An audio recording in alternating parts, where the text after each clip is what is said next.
जय हिंद। हम आज ह्यूमन जीनोम प्रोजेक्ट के बारे में पढ़ने चल रहे हैं। एक्चुअली जब आप ह्यूमन जीनोम प्रोजेक्ट के बारे में समझेंगे तब आपको पता चलेगा ये टॉपिक हमारे लिए कितना इम्पॉर्टेंट हो जाता है। इसके कुछ एक पॉइंट जैसे इसके goals NEET point of view से बहुत इंपॉर्टेंट है, इसके salient feature NEET point of view से बहुत इंपॉर्टेंट है, as well as board point of view से बहुत इंपॉर्टेंट हो जाता है।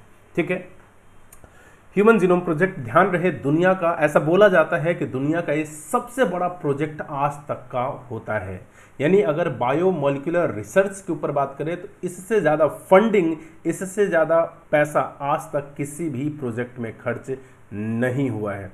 इसके सारे कहानी, इसके हिस्ट्री के बारे में अपन जानेंगे और इसका जो कंक्लूजन था, जो रिजल्ट था वो कितना बड़ा था और ये रिसर्च कितना बड़ा था, इसके मैग्नीट्यूड को आप अंदाजा लगा सकते हो थोड़ी देर में जब हम लाइन टू लाइन बात करेंगे तब। दे रखा है in the preceding section you have learn that it is the sequence of basis यानी नाइट्रोजन बेसिस इन डीएनए, यानी डीएनए के अंदर जो नाइट्रोजन बेसिस का सीक्वेंस है यानी जो न्यूक्लियोटाइड्स का सीक्वेंस है, that determine the genetic information of a given organism. ये बात बिल्कुल सत्य है कि एक ऑर्गेनिज्म का, किसी भी ऑर्गेनिज्म के अंदर उसका जो डीएनए है और डीएनए के अंदर जो न्यूक्लियोटाइड्स यानी जो नाइट्रोजन बेसिस का सीक्वेंस है, वही सीक्वेंस तो ये बताता है कि आखिर उस डीएनए के अंदर क्या क्या जेनेटिक इंफॉर्मेशन छिपा हुआ है।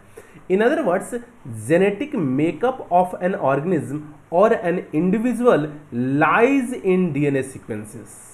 If two individuals differ, then their DNA sequences would also be different, at least at some places. यानी दो इंडिविजुअल एक दूसरे से अलग है, इसका लिटरल मतलब इतना सा है कि दोनों के डीएनए सीक्वेंस में कहीं ना कहीं कुछ न कुछ एटलीस्ट कुछ प्लेसेस पर ही डिफरेंस है।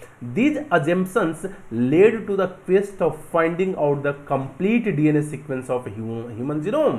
और इसी के कारण चूंकि दो इंडिविजुअल के अंदर कुछ न कुछ डिफरेंसेस हैं, तब जाकर के कंप्लीट डीएनए सीक्वेंसिंग किया गया किसका, ह्यूमन जीनोम का। With the establishment of genetic engineering technique where it was possible to isolate, हम डीएनए को आइसोलेट कर सकते हैं, एंड क्लोन, उसका कार्बन कॉपी बना सकते हैं, any piece of DNA, and availability of simple and fast technique for determining DNA sequences. A very ambitious project of sequencing human genome project was launched in the year 1990। ध्यान रखना है कि human genome project का कहानी कब start होता है, 1990 से कहानी स्टार्ट होता है। दे रखा है ह्यूमन जीनोम प्रोजेक्ट, जिसे शॉर्ट में हम लोग HGP भी बोलते हैं, was called a mega project. Mega कहने का मतलब ही क्या, एक बहुत बड़ा प्रोजेक्ट माना गया था।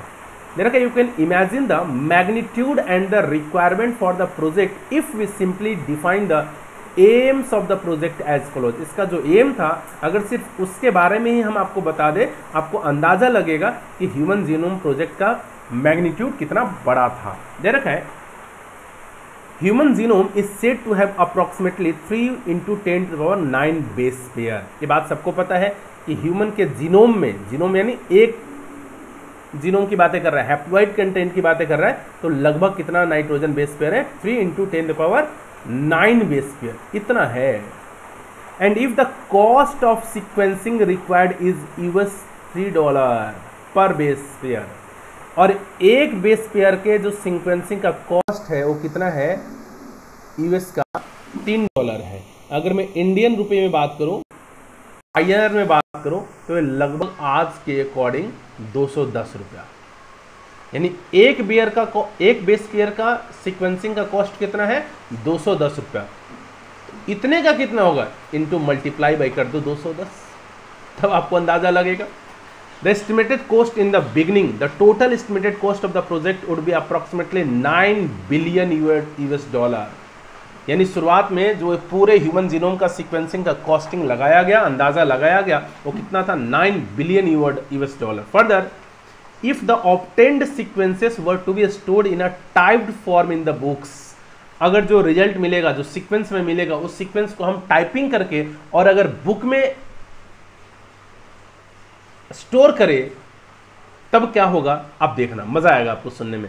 And if each page of the book, अगर हर एक पेज जो बुक का हर एक पेज है उसके अंदर 1000 लेटर हो, and each book contain 1000 pages. मैं क्या बोल रहा हूं, अगर हर एक पेज में, हर एक पन्ने पर 1000 लेटर टाइप किया जाए और एक बुक के अंदर 1000 पेजेज हो, तो ऐसे ऐसे हमें 3300 such books would be required to store the information of DNA sequence from a single human cell। एक ह्यूमन सेल से डीएनए के सीक्वेंस को अरेंज करने के लिए वैसे वैसे में 3300 किताब चाहिए। इमेजिन कर सकते हो आप। The enormous amount of data expected to be generated also necessitated the use of high speed computational device for data storage and retrieval and analysis. AGP was closely associated with the rapid development of a new area of biology that is called the bioinformatics। Bioinformatics कहने का मतलब क्या, कि जहां पर biological research को हम computer based कर देते हैं, कंप्यूटर से एसोसिएट कर देते हैं, उसी को हम क्या बोलते हैं, बायोइन्फॉर्मेटिक्स। क्लियर है। अब इस HGP का गोल्स क्या थे, आपको ये ध्यान रखना है, इंपॉर्टेंट हो जाता है बेटा गोल्स, है ना, ध्यान रखना है। Some of the important goals of HGP are as follows: identify all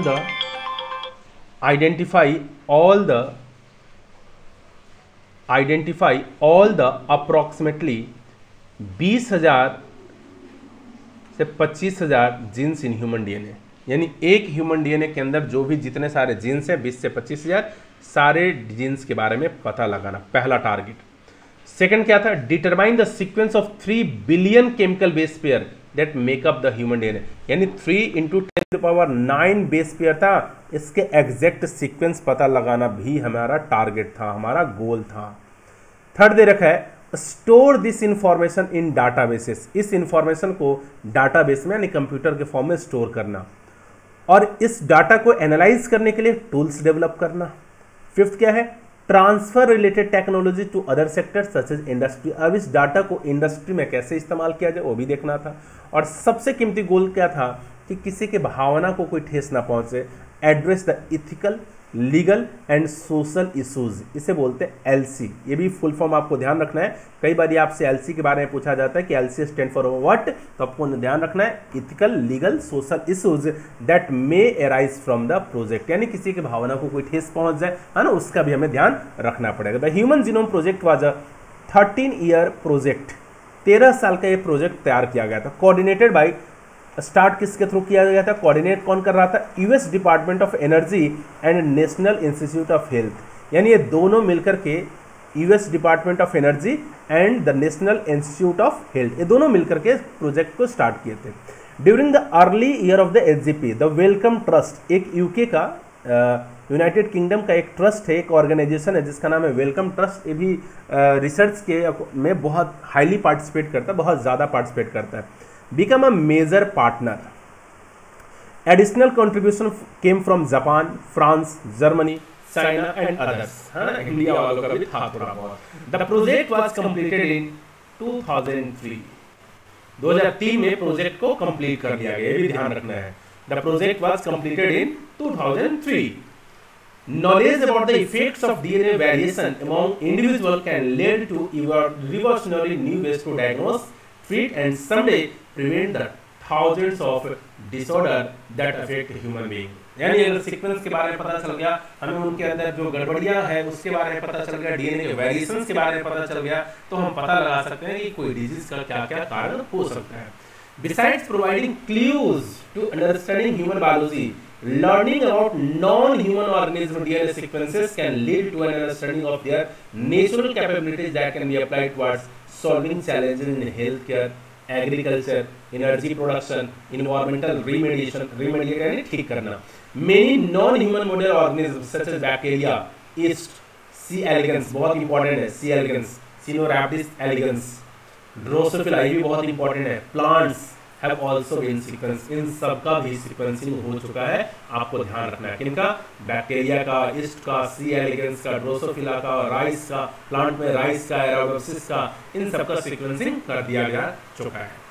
अब इस सीक्वेंसिंग में आखिर हम कौन सा टेक्निक इस्तेमाल करें, what were the methodologies, methodology क्या था, कौन से हम टेक्निक्स को इस्तेमाल कर रहे थे, उसके बारे में जानते हैं। ठीक है, देयर है the methods involve 2 major approaches.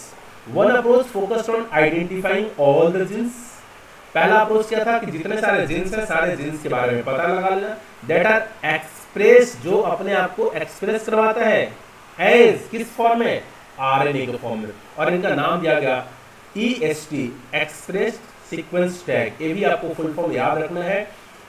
Express sequence tag किसका है, तो आरएनए का फॉर्म है ना। The other to the blind approach of simply, एक तो ये अप्रोच हो गया, दूसरा अप्रोच क्या हुआ कि simply sequencing the whole set of genome that contain all the coding and non coding sequence. दूसरा क्या है कि जितने सारे नाइट्रोजन बेसिस हैं पूरा का पूरा जीनोम को सीक्वेंस कर दो, and later assigning different region in the sequence with function, और बाद में सारे के सारे सीक्वेंस को उनके फंक्शन के अकॉर्डिंग अरेंज कर दो। इसके लिए नाम क्या दिया गया, सीक्वेंस एनोटेशन, ये भी ध्यान रखना है। इनके लिए नाम क्या दिया गया, sequence annotation. For sequencing, the total DNA from a cell is isolated and converted into random fragment। यानी सीक्वेंसिंग के लिए क्या किया गया, एक सेल के अंदर जितना डीएनए था उसको निकाल लिया गया, आइसोलेट किया गया, उसको छोटे छोटे फ्रैगमेंट्स में कन्वर्ट किया गया, converted into random fragment of relatively smaller sizes.